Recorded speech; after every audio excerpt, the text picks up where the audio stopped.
Le balado que tu t'apprêtes à écouter, tu peux pas l'entendre ailleurs. C'est une exclusivité. 88.3, c'est fac. ça part ici.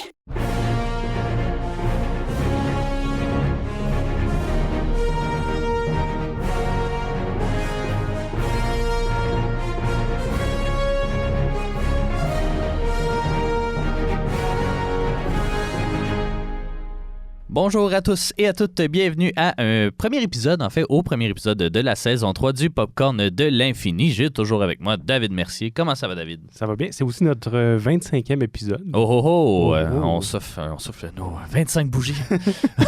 On est majeur, je sais pas où. Dans tous les pays du monde. Ouais, c'est ça, dans le sud des États-Unis.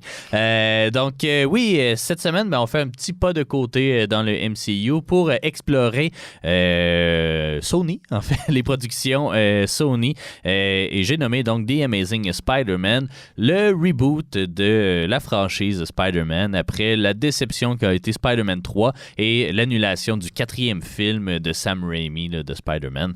Il y avait des grosses chaussures à chausser, on va dire ça comme ça. Ouais. On les a pas si bien chaussées que ça, finalement. On réussit à améliorer, non, pas améliorer, mais à proposer quelque chose au moins qui est différent puis qui est rafraîchissant. Mais il y a quand même une perte de qualité dans le film. En tout cas, on va pouvoir en chancer un peu plus tard. Toi, là, qui est un grand fan de Spider-Man, tu as lu presque tous les comics ou même toutes les comics. Pas toutes. Pas encore. Bientôt, ça ouais, c'est ça. Est-ce que... tu l'avais déjà vu, j'imagine, ce film-là. Oui, j'ai déjà vu plusieurs fois. Dans mes souvenirs, c'était meilleur. Okay. Dans mes souvenirs, c'était même dans mon top 3 des meilleurs films de Spider-Man. Puis là, ils viennent de descendre. Ouais. Je sais pas, en le réécoutant, je m'attendais à quoi de meilleur. Puis, je sais pas, j'avais des grosses attentes parce que j'aime quand même le Spider-Man de Andrew Garfield. Il est quand même, je l'aime bien. Ouais. Ce film-là, je trouve qu'il y a eu juste des mauvais films. C'est ça. Ouais. Il manque un bon film. Ouais. C'est dommage. C'est son bon film. Tu parles à Andrew Garfield? Ouais, c'est ça. Son bon film, c'est No Way Home, finalement. Effectivement, un reboot, comme tu le mentionnais. Puis moi, pour vrai, c'est le point fort, même s'il n'est pas parfait non plus. Là, je trouve que moi aussi, quand je l'avais vu, je l'avais bien aimé, puis je l'ai moins aimé cette fois-là. Je sais pas si c'est parce qu'on a vieilli. Parce que le film est quand même, je veux pas dire enfantin, là, j'irai pas jusqu'à dire ça, mais est très ado. On va dire ça comme ça. Je l'ai vu à l'âge cible. C'est ça, mais moi aussi, j'étais peut-être un petit peu plus vieux, mais de 2012, j'avais 20 ans. Fait que c'est pas trop loin non plus. Puis... mais j'ai quand même l'impression, puis là on verra quand on va le revisionner, mais que Homecoming, qui se veut aussi une comédie d'ado, j'ai l'impression qu'il est plus réussi en termes de comédie d'ado. Là, c'est pas juste une comédie d'ado non plus, mais c'est pas anodin qu'on ait casté Mark Webb pour réaliser ce film-là. C'est parce que son nom de famille. Ouais, c'est ça. Tu m'as volé le jeu de mots, mais c'est parce qu'il était très populaire, parce qu'il venait de sortir 500 Days of Summer, une espèce de comédie romantique pour... vieux adolescents ou jeunes adultes, on va dire ça comme ça.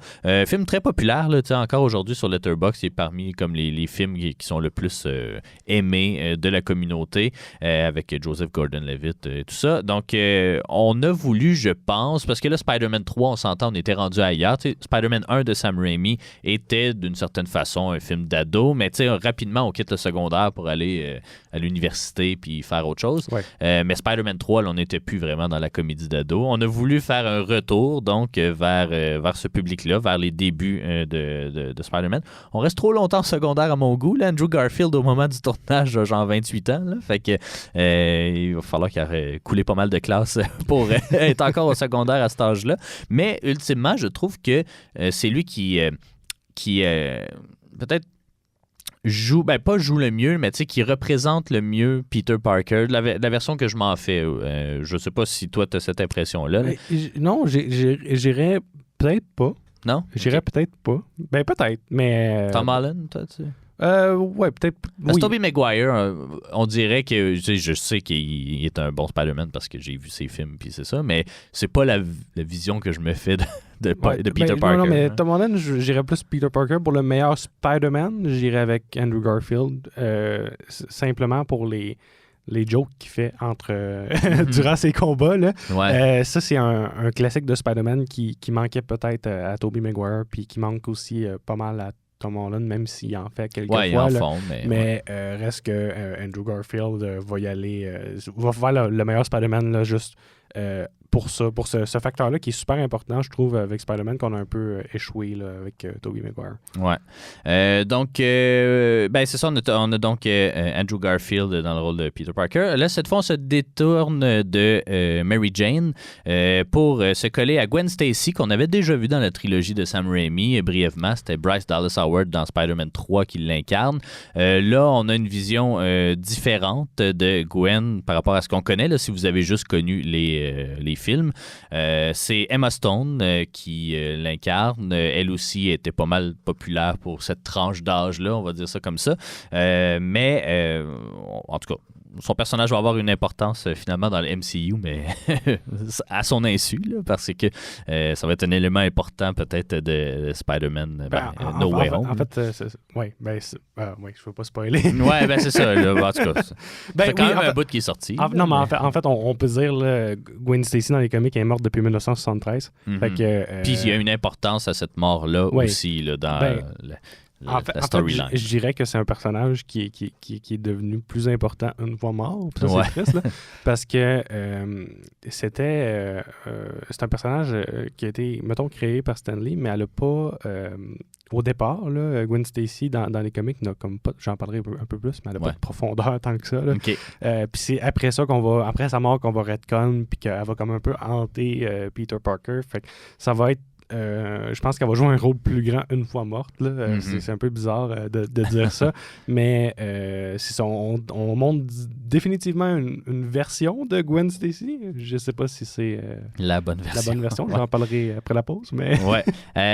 Si je résume rapidement le film, donc pour la première fois jusqu'à présent, puis quand même assez rarement dans les comics, on remonte jusqu'aux parents de Peter Parker. Donc le film s'ouvre alors que ses parents s'en vont en vitesse, dissimulent des papiers chez Oncle Ben, laissent Peter chez Oncle Ben et Tante May et disparaissent comme ça. On fait un saut dans le temps et puis là, on comprend que ses parents sont morts et puis c'est ça, on retrouve Peter à l'école, tout simplement. Et puis, un peu de façon similaire à la version de Tobey Maguire, là, il se ramasse dans un laboratoire scientifique chez Oscorp, en fait. Ouais. Puis, il se fait piquer par une araignée radioactive. Là, on reviendra sur la stupidité de cette scène-là tantôt. Mais bon, il se fait piquer, il devient Spider-Man, et puis voilà. L'antagoniste dans ce film-là, c'est Kurt Connors, ou le lézard, donc qui est... pas mal un des vilains iconiques qu'on n'avait pas vu non plus dans la trilogie originale. On avait vu Connors, mais il n'était pas vilain à ce moment-là. Donc, lui qui fait des expériences sur faire repousser des membres humains parce qu'il manque un bras, ou un avant-bras plutôt. Et donc, essaie de faire avancer la science, mais aussi essaie de se guérir d'une certaine façon. Son expérience va mal tourner, puis il va se transformer en lézard parce que les animaux qui réussissent à faire repousser leurs membres, c'est des reptiles ou des salamandres, ou en tout cas. Mais entre-temps aussi, on apprend que le père de Peter Parker travaillait sur justement le projet avec Kurt Connors, puis donc c'est ça, puis c'est Peter qui avait la formule là, qui manquait pour créer le lézard. Et aussi, il s'est fait piquer par une araignée qui a été techniquement engineered par son père, quelque chose comme ça. Là. Ouais. C'est ça, c'est des drôles de liens qu'on tisse ici, sans vouloir faire de mots. On dirait qu'ils sont au Saguenay, là, ils se connaissent tous. Ouais, c'est ça. C'est un petit milieu, la science à New York. C'est ça. Et donc, Spider-Man, en tout cas, il va essayer de contrecarrer les plans parce que quand il se transforme en lézard, là, ça lui prend l'envie de transformer tout le monde en lézard à New York. Et Spider-Man va essayer de contrecarrer ses plans autant que possible, tout en essayant de guérir d'une certaine façon. Puis on apprend aussi que Norman Osborn, il est malade. Donc là, il y a le facteur pressant aussi. Oui, effectivement. Qui aurait besoin du même traitement que Kurt Connors pour une raison X. Mais fait que Kurt Connors va aussi avoir cette pression-là de commencer les tests humains, puis il va le tester sur lui-même. Ça, ce que je trouve que c'était c'était la même prémisse quasiment que Norman Osborn dans le premier Spider-Man. C'était comme, OK, là, il faut tester le gaz ou il faut tester le... Ouais, mais au niveau de Kurt Connors, je pense que c'est... ça fait bien que le personnage de Kurt Connors avec Norman Osborn un peu moins. Là, un peu, oui. Non, ça fait quand même avec Norman Osborn, mais pas pour les mêmes raisons. Je trouve que Kurt Connors, c'est plus genre, je veux pas le tester sur quelqu'un d'autre. Tant qu'à faire, je vais le tester sur moi parce que moi, ça me dérange moins de me sacrifier, comme mettons. Ouais. Alors que Norman Osborn, c'est juste parce qu'il fait pas attention. Là. Ouais, c'est ça, effectivement. Donc, c'est là qu'on se retrouve. On a les mêmes scènes typiques aussi là, qui font que Spider-Man est Spider-Man, hein, la mort d'Oncle Ben. On n'a pas le choix d'y passer. C'est ça, cette relation-là. On a laissé faire le ring de lutte, là, je pense, dans ça, là, qui était un facteur important des comics, là, mais on y va plus avec je vais dans un dépanneur et il y a quelqu'un qui vole et je le laisse partir. Là. Et aussi, on va dire... après ça, la poursuite de Spider-Man envers celui qui a tué son oncle. Donc, ça aussi, cet élément-là revient par rapport à... Puis l'espèce de violence qui le caractérise pas, mais qui... Il le retrouve-tu? Oui, il le retrouve, mais je me souviens pas s'il le tue. Je pense pas. Mais il y a une scène, c'est parce que rapidement, on shift à le lézard. Là, ça arrive comme tout un peu en même temps. Là, ça prend du temps avant que Peter devienne Spider-Man. Puis une fois qu'il l'est, on dirait que tout déboule. Là. Mais oui, donc c'est ça. C'est à peu près là qu'on se retrouve dans ce film-là. Au retour de la pause, David, tu vas nous présenter cette nouvelle origin story-là et quelques personnages là, quelques nouveaux personnages qui font leur apparition. Et puis, on va vous parler un peu plus en détail du film au retour de la pause.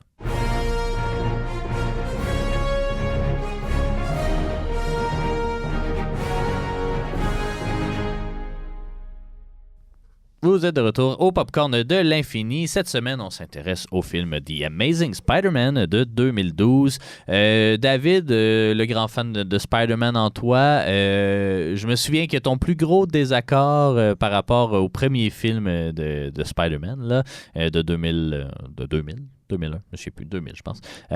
C'était, tu disais que l'origin story était quand même fidèle et tout, mais que le principal point de divergence, c'était que tu trouvais pas Peter Parker assez intelligent. Est-ce que c'est la même chose pour cette version-là? J'ai été déçu, mais il y a un point important qui fait toute la différence, c'est qu'il a créé ses web shooters. Mm-hmm. Avec des cartouches d'Oscorp, mais il a créé ses web shooters, ce qui fait quand même une grosse différence. Puis il a créé son suit off-screen, là, mais il a créé son suit. Ouais, je trouve que ça va vite. Mais c'est un génie, fait que il aurait pu. Il aurait pu faire ça, mais c'est ça, c'est la distinction importante qui peut faire toute une différence. Sinon, on peut pas dire que, comme à part ça, on peut pas dire qu'il est plus intelligent, mais il y a certains marqueurs, là, on voit un peu plus le côté scientifique, on voit un peu plus ce côté-là. Fait que, peut-être que dans le 2, on le voit plus, là, il va avoir grandi, là, mais effectivement, on voit qu'il baigne un peu plus dans la science. Là, mais dans la façon où est-ce qu'il se bat aussi, là, c'est un autre point, là, mais comme dans celui-là, je trouve qu'il se bat pas mal plus comme une araignée. Là. Je veux dire, la scène où est-ce qu'il va chasser le lézard dans les égouts. Drôle de forme d'égout, by the way. Je sais pas quel égout a 5 sorties. Là, mais je sais pas comment ça marche les égouts, les gens qui travaillent là-dedans, dites-le moi dans les commentaires. C'est très profond, New York. Là. Ouais, c'est ça, mais il va vraiment chasser un peu plus sa proie comme une araignée. Puis, il va aussi, utiliser beaucoup plus ses web shooters que d'autres Spider-Man, de différentes façons aussi. Il va faire aussi plus de jokes, plus de quips, comme Spider-Man fait assez souvent. Fait que, tu sais, overall, je dis que toutes ces choses-là font que c'est un meilleur Spider-Man que, mettons, Tobey Maguire. Ça reste que le facteur nostalgie fait que Tobey Maguire est mon préféré, là, mais sans parti pris, je pense que c'est un meilleur Spider-Man. C'est pas parfait, là. Je dis pas que... mais tu sais, honnêtement, je trouve que pour un film de un petit peu plus que 2 heures, il a bien montré qu'il était intelligent. En fait, c'est ça, il a pas fait preuve d'absence totale de son QI. Il a quand même construit des web shooters, ce qui doit prendre une certaine forme d'intelligence, même si c'est fait très rapidement. Là. Ouais. Ils ont passé par-dessus rapidement. C'est plus ça mon commentaire. Mais la base est là. La base, je trouve qu'on a respecté là, la base de Peter Parker doit être intelligent. Fait que oui, ils se sont améliorés de ce point de vue-là. Puis au niveau des origin story, on ne diverge pas beaucoup du premier film de Sam Raimi, à part évidemment le remplacement de Mary Jane par Gwen Stacy. Dans les comics, ces 2 personnages-là, ils sont là tout le temps, là, mais dans les films, on dirait qu'on n'est pas capable d'avoir 2 filles. Là, fait que... Ouais, non, c'est ça. Mais en fait, non, ils ne sont pas là tout le temps, mais ce que je veux dire, dès les débuts. Dès les débuts, oui, là, jusqu'à 1973, comme j'ai mentionné tantôt. Tu sais, c'est ça. Il va toujours avoir les 2, mais je trouve que voyons, l'origin story avec l'araignée, bon, c'était pas nécessaire de le faire piquer dans le cou non plus. Là. La main, c'était bien correct de ce côté-là. La façon aussi dont il rentre en contact avec il investigue son père. Ouais, il y a aussi le facteur de son père là, que je vais mentionner plus tard, mais il investigue son père, puis là, il se pitch dans une salle pleine d'araignées pour se faire piquer. Là. Ça, c'est un peu... Ça, c'est ce que j'appellerais de l'absence d'intelligence c'est ça. de ce côté-là. Mais c'est ça. Tout ce qui est par rapport à ses parents. Bon, ça, c'est le facteur que j'avais comme un peu oublié. Moi, tu vois, c'est le seul dont je me souvenais. Ben, pas le seul, mais un de ceux dont je me souvenais parce que ça commence dès le départ avec ses parents. Puis... mais je me rappelais qu'il était mentionné, mais je pensais pas qu'il allait occuper une place si importante que ça. Mais c'est qu'en 2012, tu sais, je me souviens, ça avait beaucoup fait se jaser cette sortie-là parce que, justement, on rebootait un peu la franchise. Puis dès le départ, je m'étais dit, c'est cool, tu sais, on voit ses parents, tu sais, je sens que je suis ailleurs puis je me fais pas raconter la même histoire. Après ça, la première heure, elle ressemble quand même pas mal à la première heure du premier Spider-Man, mais les points de divergence arrivent dans la deuxième heure un peu plus. Mais ça, je trouvais ça cool à l'époque. Je trouve encore ça cool, même si finalement, ça sert pas grand-chose. Puis que c'est pas commun dans les comics non plus. Mais c'est ça, mais ça pourrait ne pas être là. Parce que l'histoire irait quand même de la même direction. Dans les comics, tu sais, les parents de Peter Parker jouent pas un rôle très important. Les parents de Peter Parker, c'est sa tante. Là. Ouais. Contrairement à, mettons, dans Batman, où oui, il est orphelin, mais ses parents, il y a quand même des scènes où ils sont quand même souvent représentés, là, Martha et tout ça. Là. J'en connais pas beaucoup des parents orphelins, des super-héros orphelins dans l'univers de Marvel. Là. C'est sûr qu'il y en a, là, mais je pense pas aussi populaire que Spider-Man. Super-héros, c'est je pense que super-héros, c'est la job qui fait le plus d'orphelins. Là. Ouais. Je sais pas pourquoi. En tout cas, on considère ça, mais dans le fond, ce qui se passe dans les comics, c'est qu'en 1968, on va sortir un annuel qui est un long comic qui va explorer un peu qu'est-ce qui s'est passé avec les parents de Peter Parker. Bon, rendu à ce point-ci, différence avec le film, Ben Parker est déjà mort. Là. Puis ça va se passer un peu de la même façon. Là. Il va aller dans le sous-sol, il va fouiller, puis il va trouver un article de journal qui va expliquer. Sauf que ce qui va être important, ce qu'il va mentionner, c'est que c'est deux traîtres à la nation. C'est des espions. Fait que c'est ça. Puis Oncle Ben et Tante May vont avoir caché ça de lui pour le protéger. Fait que ça va être l'annuel va aller un peu là. Puis tu sais, ça va être peut-être rementionné plus tard, mais sans plus d'importance que ça. Ça va pas impacter. Ben, ça va, je veux dire, il va y avoir une crise existentielle après, là, mais ce que je veux dire, c'est que ça va pas avoir l'importance que ça a eu dans le film. Là. Mis à part cet annuel-là, que c'est vraiment centré là-dessus. Ouais. C'est un peu plus pour résoudre le mystère puis qu'on passe à autre chose. Là, dans le film, là, on est comme vraiment... on veut vraiment rajouter une couche bien épaisse. Là. Ben, ce que je les blâme pas d'avoir essayé ça, ben honnêtement, parce que... Tu sais, en tout cas, je pense que quelqu'un qui est orphelin, ben moi, c'est sûr, Batman, c'est un de mes super-héros préférés. Puis, tu sais, ça revient souvent un peu, ce sentiment d'être seul là, puis cette solitude qui va se créer. Tu sais, je trouve que c'est bien qu'il l'ait fait. Après ça, ce qu'ils ont fait avec les personnages de Ben, puis, tu sais, son importance, finalement, c'est pas tant important, le lien avec Kurt Connors. Là. Mais c'est ça, tu sais, je trouve que c'est bien qu'il ait essayé de proposer quelque chose de différent. Mais moi, ce qui me dérange, c'est que ce soit des scientifiques qui aient travaillé sur la génétique puis qui aient en partie créé l'araignée. Là. Pourquoi? Parce que ça l'enlève le facteur... je sais pas, c'est quoi les odds que ce soit ton fils qui tombe là-dessus? Puis ça enlève tout le facteur... Ça devient comme un héros de lignée plutôt que genre, un héros... Un self-made man. Ben non, mais juste que ce soit au hasard, parce qu'il y a toujours le facteur hasard, mais le hasard fonctionne toujours d'une manière que ce soit souvent Peter Parker ou des fois c'est quelqu'un d'autre. Fait que là, dans ce film-là, j'ai pas vu le hasard jouer tant que ça parce qu'il s'est pitché dans la pièce avec des araignées. Puis ses parents... T'es prédestiné à faire ça. C'est ça, c'est comme... Il y a tout le facteur prédestiné que j'ai vu plus dans ce film-là que dans d'autres films. Là, qui fait... Ben, la seule autre origin story, c'est celle de Sam Raimi, là, mais reste que comme ça m'a dérangé. Parce que, tu sais, ça aurait pu être des traîtres, des espions, ça aurait pu être plein d'autres affaires, mais il fallait qu'il aille travailler sur l'araignée. Ça pouvait être des gens normaux aussi. Ben non, ça aurait été plate, là. Ça aurait été plate, mais ultimement... c'est ça. Mais ça me dérange ça qu'il ait mis l'emphase sur l'araignée parce que ben c'est les parents de Spider-Man. Fait que ça, c'est le côté qui me dérange un peu plus, sinon... c'est une storyline que j'avais oubliée. Ben, non, je savais qu'il était là, mais honnêtement, c'était pas important. C'était pas important. Au niveau de Gwen, je veux parler de Gwen parce que quand le film est sorti, t'avais les gens qui connaissaient Gwen. T'avais les gens qui connaissaient Gwen des comics, mais rendu au point où c'est sorti, les derniers comics que Gwen était vivante, c'était 1973. La plupart du monde, il n'y avait pas lu des comics avec Gwen dedans de façon vivante. Là.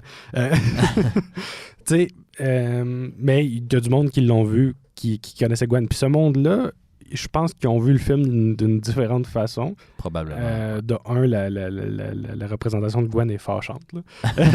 Puis de deux, ils savaient qu'elle allait mourir. Qu'elle allait mourir. C'était écrit dans le ciel qu'elle allait mourir dans le 2. C'était pas... Une chance qu'ils l'ont pas fait mourir dans le 3 puis que finalement le 3 s'est pas donné. Ouais, c'est ça. Non, mais c'était clair qu'elle allait mourir. Fait que le monde qui savait, qui avait lu... les comics sur sa mort savaient où est-ce que le 2 s'enlignait là-dessus. Fait que ça peut avoir impacté. Puis aussi le fait que c'est pas du tout le même personnage. Ils ont présenté une Gwen Stacy qui ressemble plus à Mary Jane que Mary Jane dans le film de Sam Raimi. C'est ça, ils ont été du côté dérangeant, mais je dis que la plupart du monde n'avait pas lu les comics qui incluaient Gwen. Personne n'a remarqué, donc. En tout cas, ceux qui... Ils ont eu une expérience différente parce que pour beaucoup, c'est soit leur première introduction, c'est leur première introduction à part le troisième film de Sam Raimi, puis à part ceux qui ont écouté les dessins animés, là, notamment Spectacular Spider-Man puis le dessin animé de 94. Mais c'était pas un personnage connu. Les gens connaissaient beaucoup plus Mary Jane à cette époque-là, mais ça dépend de l'âge de la personne qui a été voir le film. Une personne qui est plus âgée va avoir vu le film d'une façon très différente. Là. Puis pourquoi tu dis qu'elle ressemble plus à Mary Jane qu'à Gwen? Elle ressemble à quoi Gwen dans les comics? Ou qu'est-ce qui fait de Mary Jane Mary Jane? Le Gwen dans les comics est morte depuis plus de 50 ans. Mais à l'époque où est-ce qu'ils ont créé Mary Jane... non, excuse-moi. À l'époque où est-ce qu'ils ont créé Gwen... ils ont été de façon assez basique parce que généralement, les femmes dans les comics à cette époque-là n'étaient pas très développées. Là.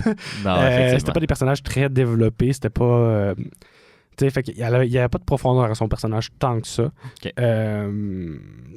On savait qu'elle était la fille du chef de police. C'est ça. Mais c'était pas... Il n'y avait pas de profondeur à son personnage.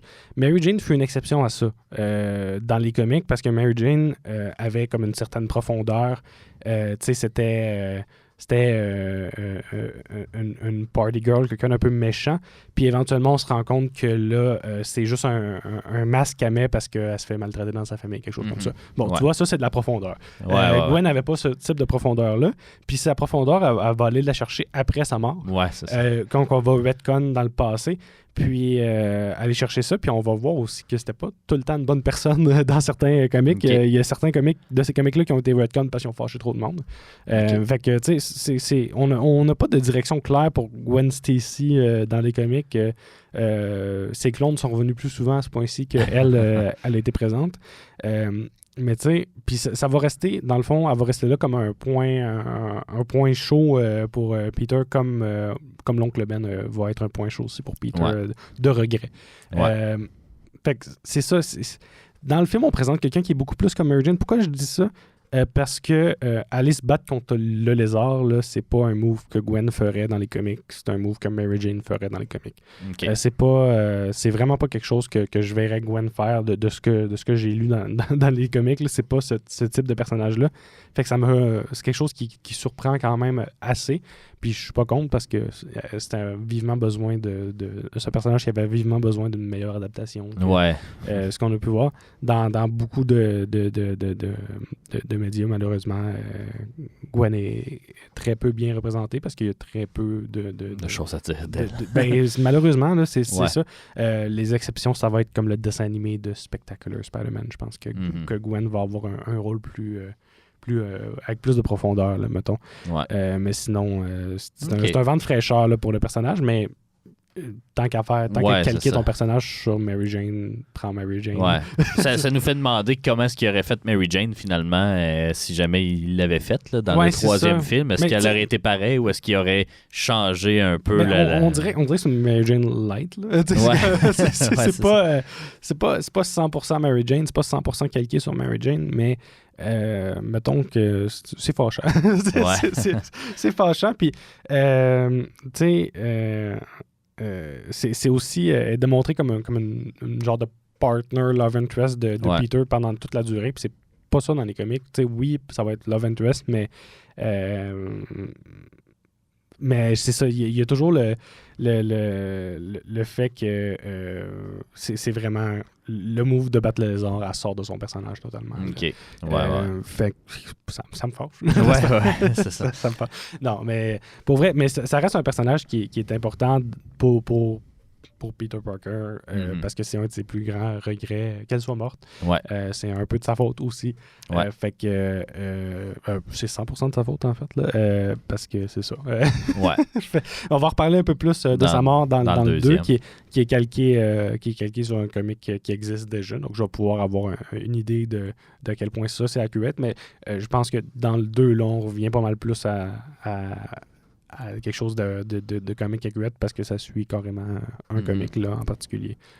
Puis sinon le lézard, Kurt Connors, oui, ben tu sais, on l'a pas vu vraiment au cinéma jusqu'à présent, on l'avait vu dans la série animée. Oui, il était plus là que je me rappelais. Mais ils ont vraiment mal modélisé son visage principalement. Non, mais c'est ça, il me fait plus peur qu'il me faisait peur dans le temps. Au niveau de Kurt Connors, je pense que c'est, tu sais, de base, c'est un vilain qu'on peut dire que sa version humaine est bienveillante. Que vraiment, son gros problème, c'est sa double identité qui est le lézard. Puis, je pense que à ce niveau-là, ça a bien été fait. C'est juste... Il y a quasiment la même, on va dire, malédiction que Hulk, là. C'est-à-dire, lui, c'était des gens qui l'ont transformé, là, mais ultimement, c'est ça. En normal, il n'est pas affecté vraiment par cette expérience-là, mais c'est quand il se transforme finalement en lézard que là, il n'est plus le même Kurt Connors. C'est ça. C'est plus la même personne, mais il manque un facteur important aussi, c'est Kurt Connors, c'est supposé être un homme de famille. C'est vrai, là, c'est un scientifique, là, mais c'était supposé être un homme de famille, puis c'était supposé être un facteur important aussi dans sa transformation, parce que sa famille, tu sais, ça va être sa quand il va pas être le lézard, il va se rappeler qu'il y a une famille, puis c'est ça qui va le motiver à ne plus être le lézard. Là, on dirait que même quand il est humain, il n'y a pas aucune raison d'arrêter d'être le lézard, fait qu'il essaie pas de se donner... il arrête pas de... Il essaie pas de s'empêcher de se transformer tant que ça.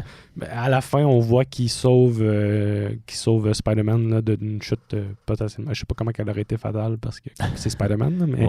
il y a peut-être plus de web shooter. C'est ça, je sais pas. Là. Mais c'est ça. On voit qu'il sauve d'une chute potentiellement fatale. Puis c'est là qu'on peut voir un soupçon de... la forme humaine du lézard est pas mal moins méchante que le lézard lui-même. Ça, web shooter, tant qu'à inclure les web shooters, j'aurais inclus une scène qui manque de web shooter parce que c'est la raison dans les comics d'avoir des web shooters. C'est de donner une faiblesse à Spider-Man. Puis, fait que tant qu'à inclure des web shooters, il y a deux fonctions web shooter. Montrer que Peter Parker est intelligent. Ce que ça a été somewhat fait. Puis aussi de donner une faiblesse à Peter Parker. Puis là, ils n'ont pas utilisé, dans ce film-là, ils n'ont pas utilisé... peut-être dans le 2. Je m'en souviens pas. Je m'en souviens honnêtement pas. Mais c'est, je pense que... En tout cas, ça m'aurait surpris qu'ils ne l'aient pas utilisé. Là. Mais tu sais... Puis c'est le genre de choses aussi qu'ils n'utiliseraient pas 2 films in a row. Fait que, on verra dans le 2e. Mais c'est ça. C'est une adaptation somewhat correcte. Une de mes scènes favorites du film, je pense que c'est la scène du pont. Avec l'enfant. Je pense que ça, c'est la scène la plus marquante là, du film. Dernier mot sur le suit. Que je trouve que c'est un des pires suits de Spider-Man qu'on a vu jusqu'à présent. Je pense que le fait que la lentille soit pas blanche, là, le fait que ça soit clairement des lunettes de soleil, là, ça me fâche. Ça me fâche, mais là, on va se reprendre dans The Amazing Spider-Man 2 avec le meilleur suit de film que je connaisse. En tout cas, le suit reste très subjectif parce que c'est la vie de chaque personne, mais je trouve que ce suit-là, ils l'ont manqué un peu. Il est un peu technologique sans l'être, puis je vois pas comment Peter Parker aurait pu construire ça comme premier suit. Puis il est pas bon. C'est ça. Ça, c'est dit. Parfait. Merci beaucoup, David. Maintenant, parlons un peu du film. On le mentionnait en introduction. On l'a tous les deux un peu moins aimé que lors de sa sortie, ou en tout cas la première fois qu'on l'a vu. Je veux aussi, tu sais, vite fait, petit mot sur Kirk Connors par rapport au film. Là. Comme son plan, c'était quoi, là? C'était... Transformer tout le monde en lézard. OK. Mais le fait est que le film aurait été pas mal plus intéressant s'il avait transformé le monde en lézard en premier lieu, puis qu'après ça, il fallait corriger ça. Là, le fait que personne d'autre se soit transformé en lézard, c'est juste genre un combat comme lézard versus Spider-Man. Puis, fun fact, ils l'ont fait dans le jeu vidéo. Je pense que c'est un jeu mobile en plus. Jeu mobile, de The Amazing Spider-Man, qui n'existe plus aujourd'hui, qui avait vraiment transformé. Puis ça, je sais pas pourquoi le jeu était meilleur que le film, mais c'était vraiment plus intéressant. Fait que je suis déçu qu'ils ne l'aient pas fait. Ils ont sorti des jeux vidéo en même temps que ce film-là, là, justement, en espèce de tie-in, ou en tout cas dans leur campagne promotionnelle. Puis le jeu avait quand même eu... il y avait du fun factor. Là. Je me souviens d'y avoir joué un petit peu. Mais c'était pas parfait non plus. Il y avait le jeu de PS3 qui était super. Apparemment, les commentaires que j'en ai eu étaient bons. Puis t'avais le jeu mobile de Gameloft aussi, qui était apparemment un très bon jeu mobile pour un jeu de Spider-Man. Là. Puis fun fact, je pense que c'est soit The Amazing Spider-Man ou The Amazing Spider-Man 2 là, sur la PlayStation 3. Je pense que c'est un des derniers jeux qui utilise la pleine capacité du hardware de la console. Donc, c'est un des jeux qui consomme le plus d'électricité. En tout cas, je vais confirmer, je pense pas le jeu qui consomme le plus d'électricité, mais je pense que c'est le dernier jeu de Spider-Man. C'est soit The Amazing Spider-Man 1 ou 2 qui consomme le plus de pourcentage du hardware parce qu'ils vont profiter du fait que la PS3 a un hardware qui n'est pas du tout comme écologique ou économique, qui n'est pas du tout efficace, mais ils vont le pousser. C'était juste un fun fact parce que j'avais déjà lu ça quelque part. Oui, pourquoi pas. On peut pas sortir le gars d'informatique de toi. Non, mais c'est parce qu'il y avait vraiment poussé à fond les limites techniques de la console. Fait que c'est vraiment comme du raw power, alors que maintenant, aujourd'hui, si on veut faire un beau jeu, on parle plus d'optimisation. Puis Ouais. fait qu'on utilise vraiment comme moins de ressources, fait qu'on peut mettre plus de choses dans le jeu. Ouais. Alors que dans le jeu qu'ils avaient fait sur la console, c'était vraiment juste on pompe le gaz, on met du gros diesel. Puis, allez. Ouais, c'est ça. Donc, c'est ça. Si on revient au film, moi, j'ai trouvé, c'est ça. Je trouve vraiment que les choix de casting sont brillants. J'aime beaucoup Andrew Garfield. Je l'aime dans d'autres de ses rôles aussi. Tu sais, je peux pas en dire... Tobey Maguire a quand même une bonne carrière en tant qu'acteur, mais ultimement, j'ai jamais trouvé qu'il y avait qui était si bon que ça en tant qu'acteur. J'aimais beaucoup Kristen Dunst en tant que Mary Jane, mais là, tu sais, Emma Stone, à l'époque, je pense qu'on savait pas à quel point c'était une grande actrice. Depuis, elle a gagné 2 Oscars, puis elle a été nommée pour je sais pas combien d'autres Oscars. Je trouve qu'elle cadre bien aussi dans cet univers-là, même si maintenant elle est rendue complètement ailleurs. Puis Peter aussi, à part que, Andrew Garfield aussi, à part que, comme je mentionnais, il a 28 ans, puis il est au secondaire. Ouais. Là, il y a quelques scènes, puis c'est ça que... On dirait qu'il faut comme se fermer aveuglément les yeux là, dans la deuxième scène où on voit Gwen elle travaille dans un laboratoire ultra scientifique. C'est pas de la job que t'as quand t'as 17 ans. Là. Ouais. Puis tu sais, il mentionne, là, c'est même pas comme OK, on a 18 ans. Là, oui, on est encore secondaire, mais là, on s'en va à l'université. Là. Non, c'est comme non, c'est le début de l'année scolaire. On tasse bien. En 13e année. Là. En tout cas, c'est pas le même système. Mais c'est ça. En tout cas, ça rapidement, j'ai fait... Hein?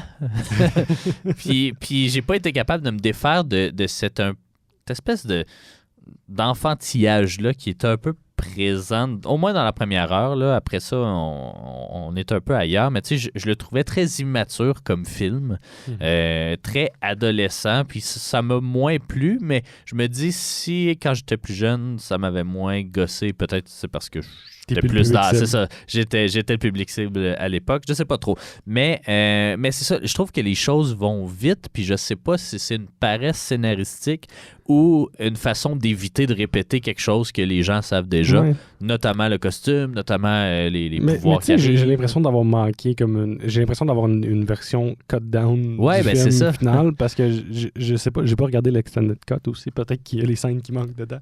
Sûrement pas. Y a-tu une extended cut? Je pense pas qu'il y ait d'extended cut. Non. Ça prendrait une extended cut. On veut la release là. Release de web cut. C'est ça.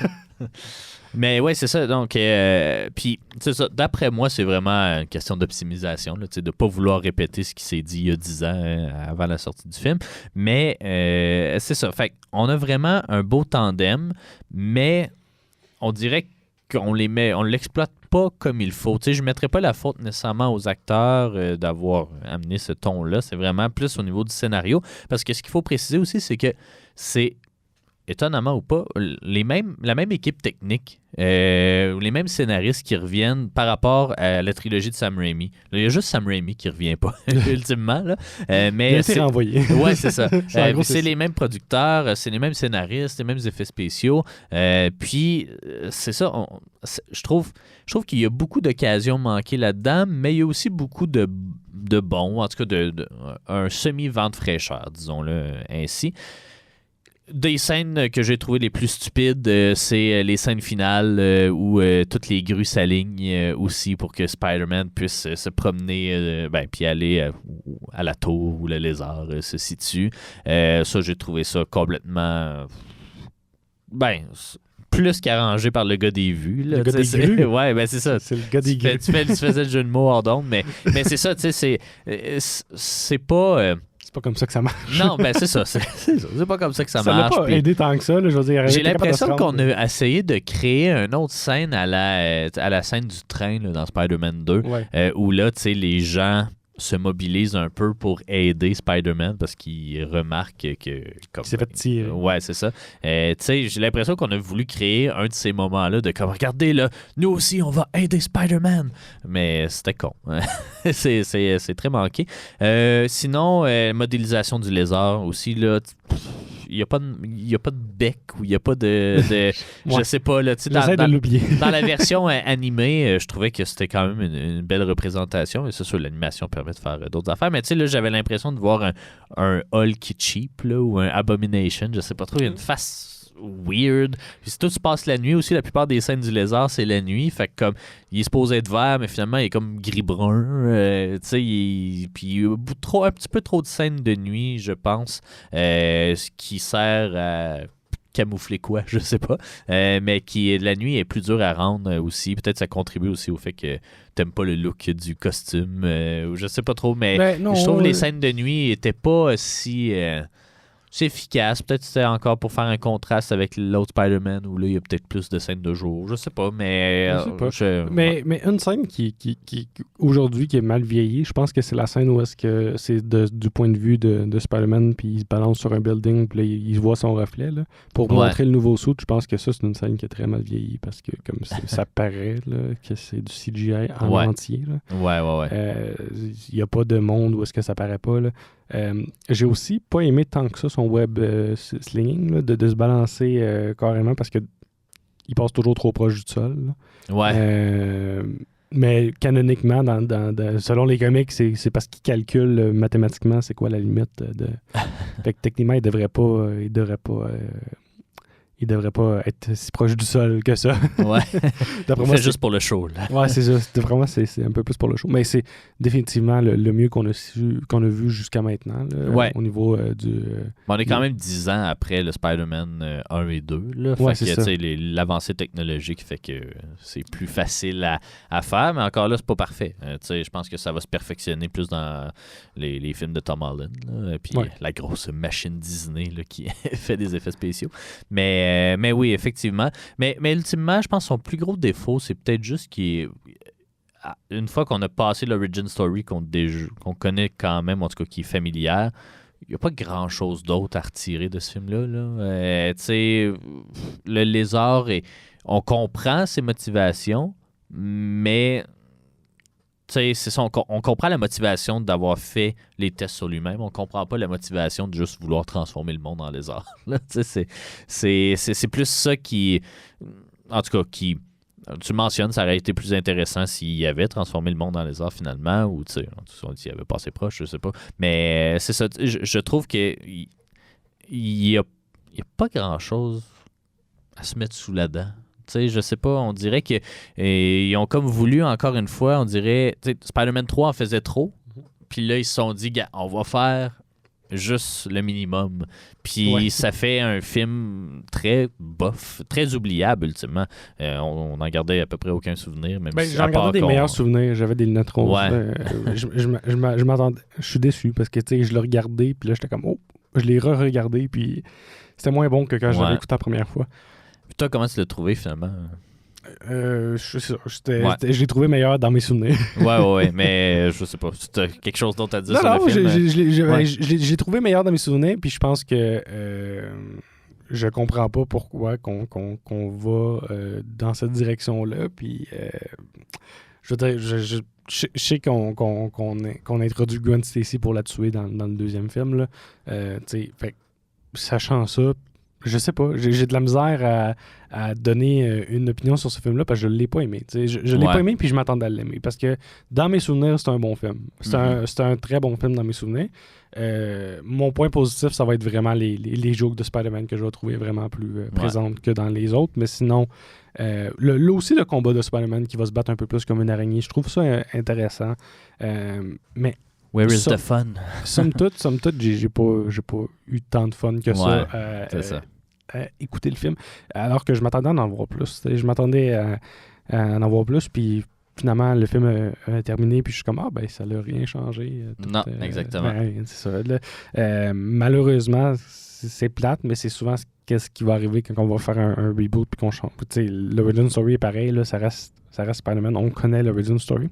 Puis je pense que de ce côté-là, la décision qu'ils ont prise avec Tom Holland ensuite de ne pas faire l'origin story, c'est 10 fois mieux. Ouais. 10 fois mieux parce que là, rendu là, la culture populaire connaît l'origin story de Spider-Man. On l'a vu dans plusieurs médias, on l'a vu dans les comics, on l'a vu dans les dessins animés, on l'a vu dans tout. Là. Ouais. On sait c'est quoi l'origin story de Spider-Man, fait que garder comme passer à autre chose là, à partir de là. Je pense Ouais. que c'est la meilleure décision qui est pas parfait, là, mais que le Spider-Man du MCU va avoir fait. Ouais. Fait que je pense que on a essayé de mixer trop d'affaires dans le même film, puis je sais pas pourquoi. Je sais pas pourquoi, parce qu'il y a des affaires qui étaient pas importantes. Là. Mhm. J'aurais pu me passer de la storyline des parents de Spider-Man, ou j'aurais pu en prendre une plus courte. Mais le film semble garder ça en storyline B. Puis ça mène nulle part. Ouais. Ça mène nulle part. On fait juste, j'ai l'impression des fois d'écouter un telenovela Ouais. de ces parties-là là, du film. Là. J'ai Ouais. l'impression de juste comme on fait du drama avec pas grand-chose. Là. Ouais. Alors que la réponse pourrait être super simple. Ben voilà, le film a quand même été un succès monstre, là. Fait 750 millions au box-office là, sur un budget de 200. Fait que c'est quand même...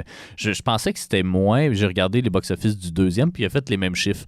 À peu près 750 millions sur un budget de 200 quelques. Mais c'est ça, là, on sentait que le public aime moins les propositions. Ouais, c'est pas parce que le monde va le voir. Non, que mais c'est- habituellement, c'est l'argent qui drive Hollywood. Fait que Ouais. si le film fait quand même de l'argent, tu sais, c'est correct. On va continuer à en faire puis on va s'améliorer au prochain. Mais non, finalement, ils ont décidé d'arrêter de faire ça puis de faire des Venom à la place. Hein? Ça, c'est tellement bon. Mais bon, donc voilà, c'était nos impressions un peu du film. Au retour de la pause, on va octroyer nos popcorn à The Amazing Spider-Man. Restez là.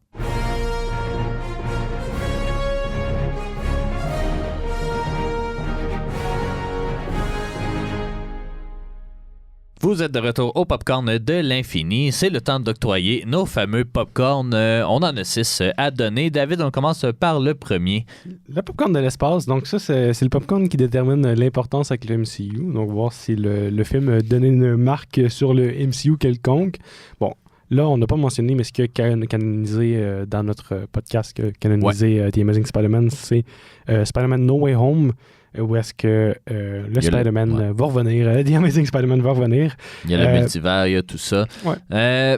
Je pense que soit j'en donnerais aucun ou une demi, juste parce que tant qu'à en donner une demi, si je le donnerais au Amazing Spider-Man 2, puisque c'est celui qui représente la mort de Gwen Stacy et que c'est celui qui est important dans l'univers MCU. Moi, j'en donnerais pas pour Mais moi celui-là, non plus, c'est parce ça. que si on parle du MCU, il y a une certaine importance, on va dire, dans les films de Spider-Man, mais dans le MCU en général, là, pas vraiment d'importance. Là. Non. Fait que J'irai on avec pourrait un. se questionner pour le Spider-Man 2, mais celui-là, non, j'y en donnerai pas non plus. Bon, parfait, on lui donne pas. Au niveau de la réalité, le réalisme du récit, Ouais. c'est là qu'il y a des lacunes, je pense. Ben, Mais oui et non, tu sais, je pense qu'il est ancré dans le réel, mais qu'après ça, tout est peut-être pas aussi bien expliqué qu'il devrait. Hein. Tu sais, c'est... oui, c'est un génie. Comment est-ce qu'il construit son web shooter? Comment est-ce qu'il construit parce que c'est un son... génie. Oui, mais c'est parce que le génie, c'est quoi? Il va à quincaillerie s'acheter du métal, puis il va forger les pièces, puis on est pré-imprimante 3D, là. Tu sais, Ouais, c'est vrai. tu sais, comment il est allé dans une forgerie puis de commander des pièces custom ou tu sais, bref, c'est ça, il y a beaucoup de raccourcis intellectuels, tu sais, qu'on a évité dans la trilogie de Sam Raimi en disant maintenant ça vient de son corps. Donc tu sais, on n'a pas voulu s'embarquer Mais c'est parce que je pense que là-dedans. c'est pas intéressant. C'est Non pas plus. intéressant, mais c'est pas réaliste non plus. Mais après Ben, c'est ça, intéressant après dans ça, une série, dans n'importe quoi, mais dans un film, ils vont à 100% du temps l'ignorer. Tu sais, puis Ouais. alors que c'est le film qui l'ont le plus présenté, le web shooter en soi. Là. ouais, parce que ouais. tu sais, on sait d'où est-ce que les cartouches viennent, on sait d'où est-ce que... Bon. Ouais. Fait que si tu sais C'est d'où vrai, est-ce que c'est les vrai. cartouches Il faisait viennent... des petits tests, c'est vrai. Fait que je pense que comme ils ont fait un effort, même si c'est pas parfait. Moi, je donnerais une demi, peut-être. Peut-être une complet aussi. Ouais, je donnerais une demi parce que je continue à dire Gwen Stacy qui travaille comme étudiante à 17 ans dans un laboratoire prestigieux. Je le crois pas vraiment. Ils nous ont pas montré qu'elle était assez bien pluguée pour avoir ce type de job-là. Oui, son père est chef de la police. Oui, mais c'est quoi le lien entre la police puis Bon, la mais par recherche contre, scientifique? au niveau du popcorn de la réalité, je dois comme une partie de la demi aussi, c'est tout l'enjeu, police, chef de la police versus Spider-Man. Là.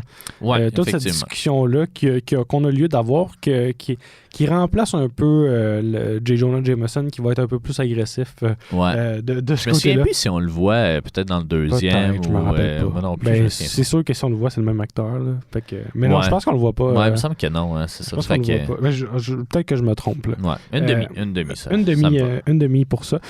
Au niveau du popcorn du pouvoir, la qualité des scènes d'action, des effets spéciaux, là, il commence à vieillir. Puis je pense qu'il n'y a pas d'excuse de l'époque là, de ce côté-là. Là. Je pense Ni que de l'argent. c'est ça, il n'y a pas de raison que ce soit aussi mauvais, que le lézard soit aussi laid, puis Ouais.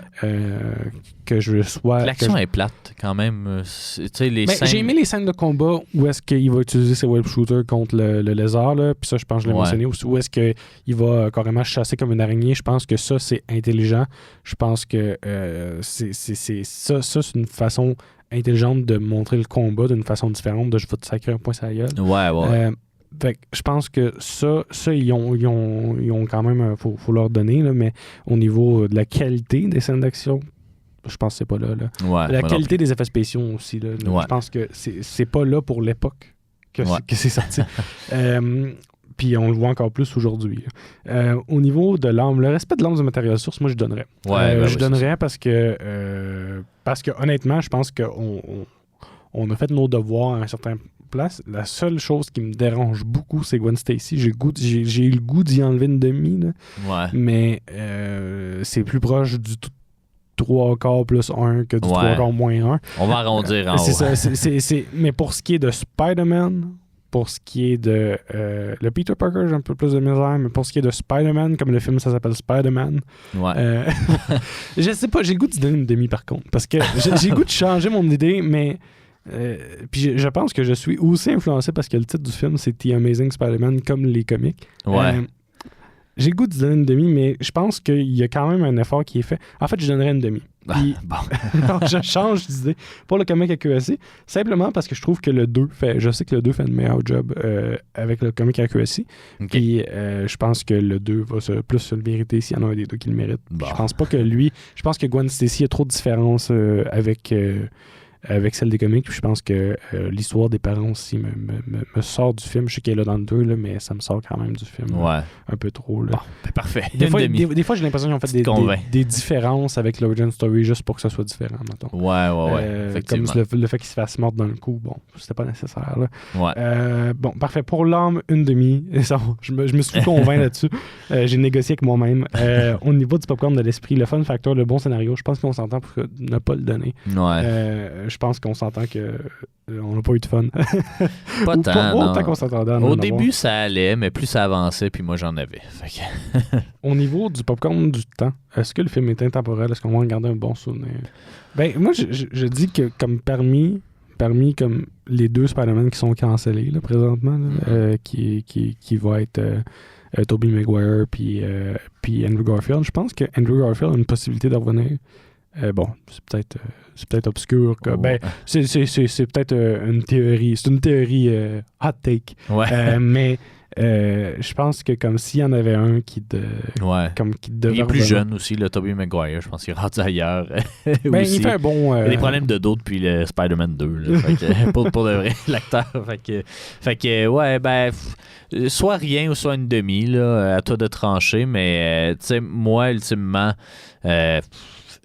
je sais pas à quel point je vais m'en souvenir. Tu sais, Non, je me souviens de l'impression générale. Tu sais, je me souviens qu'Amazing Spider-Man 2, je l'ai vraiment pas aimé.